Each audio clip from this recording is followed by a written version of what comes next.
San Francisco bridge যারা করেছে এই ব্রিজের সাথে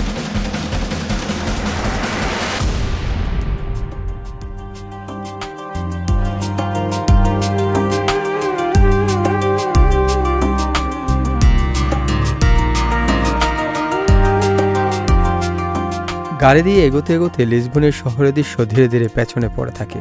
রাস্তার পাশে হঠাৎ চোখে পড়ে সবুজ ঘেঁষা এক শান্ত পার্ক, সেখানেই প্রথম ঢুকে পড়ি। পার্কের অপর পাশে নীরবে চলে গেছে রেল লাইন, ট্রেনের শব্দ দূরত্ব তৈরি করে সময়ের সঙ্গে। গাছের ছায়া আর খোলা আকাশে পথ চলার ক্লান্তি মিলিয়ে যায়। এই শান্ত শুরুটাই বেলেমের ইতিহাসে ঢোকার নরম দরজা হয়ে থাকে।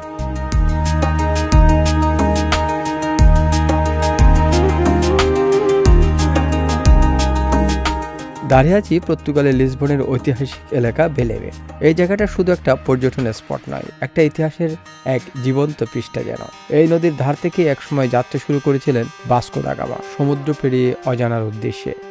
এই যে ক্যালকাটা, কলকাতা, গোয়ায় পৌঁছেছিল আর কি।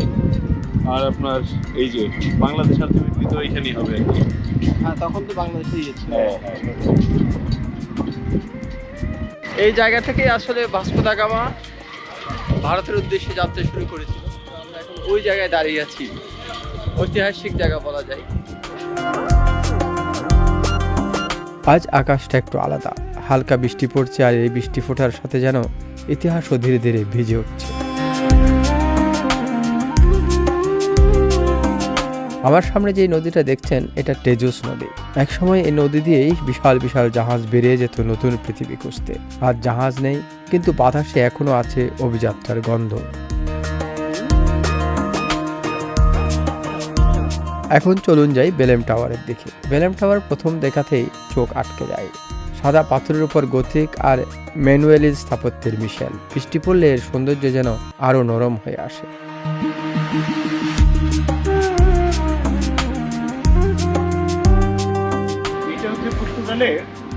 মোস্ট ভিজিটেড একটা স্থাপনা। আচ্ছা, কেন মানে এটা হচ্ছে তোরে দা বেলেম টাওয়ার। এখানে হচ্ছে যে যখন পর্তুগালের রাজতন্ত্র ছিল, আচ্ছা, সাগর পথ দিয়েই পর্তুগালে ঢোকা যেত একমাত্র।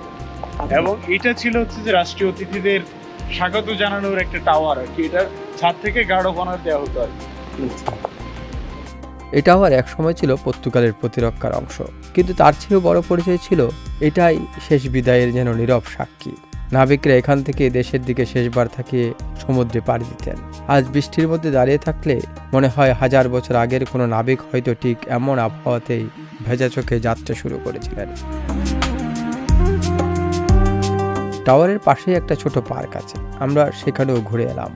ভেজা ঘাস, গাছের পাতার বৃষ্টির শব্দ আর নদীর দিক থেকে আসা ঠান্ডা হাওয়া। এই পার্কটা যেন শহরের কোলাহল থেকে আলাদা এক শান্ত জায়গা। পার্কের বেঞ্চে বসে কয়েক মিনিট চুপ করে থাকলে বুঝতে পারবেন লিসবন শুধু দেখার শহর নয়, অনুভব করার শহর।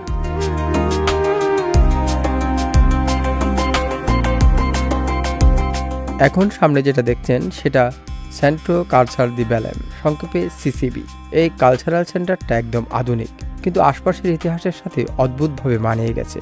ভেতরে কনসার্ট হল, আর্ট এক্সিবিশন, থিয়েটার, সব মিলিয়ে এটা বর্তমান আর অতীতের এক সংযোগস্থল। বৃষ্টি পড়ার সময় এই বিল্ডিং এর পাথরের রং আরো গাঢ় হয়ে যায়, যেন 4-5টা সিনেমার সেটের মতো।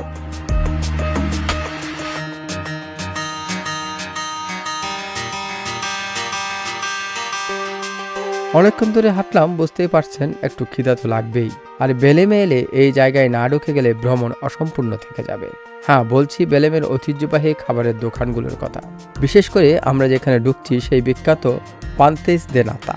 বাইরে হালকা বৃষ্টি, ভেতরে উষ্ণ আলো, আর হাতে গরম গরম খাবার। এই কম্বিনেশনটা ভাষায় বোঝানো কঠিন। দোকানের সামনে প্রায় সবসময় লাইন থাকে। পর্যটক, স্থানীয় মানুষ সবাই যেন একই স্বাদে একসাথে দাঁড়িয়ে।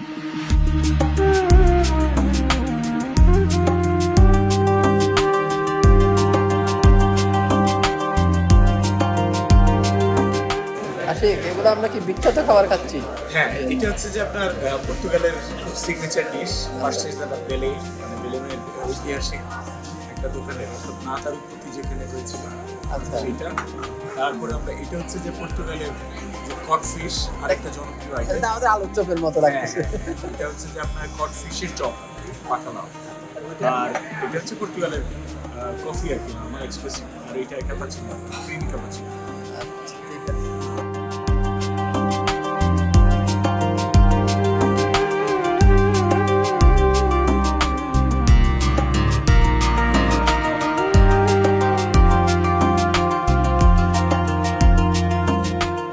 চারপাশে কফির গন্ধ, ভেজা পাথরের রাস্তায় মানুষের হাঁটার শব্দ, এই মুহূর্তগুলোই আসলে ভ্রমণের আসল স্মৃতি। আজকের বেলেম ভ্রমণটা বৃষ্টির কারণে হয়তো একটু ধীর ছিল, কিন্তু তাই মনে হয় আরো গভীর হয়েছে। রোদ থাকলে চোখ ব্যস্ত থাকে দৃশ্যে, আর বৃষ্টি থাকলে মন ব্যস্ত থাকে অনুভবে।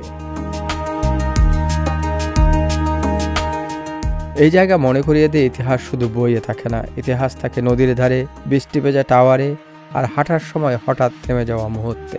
বেলেম শুধু ভাস্কো দা গামার যাত্রার শুরু নয়, বেলেম হলো মানুষের সাহস, কৌতূহল আর অজানার দিকে এগিয়ে যাওয়ার প্রতীক। আজ বিদায় নিচ্ছি, কিন্তু এই বৃষ্টি ভেজা বেলেম আমার স্মৃতিতে থাকবে অনেক দিন।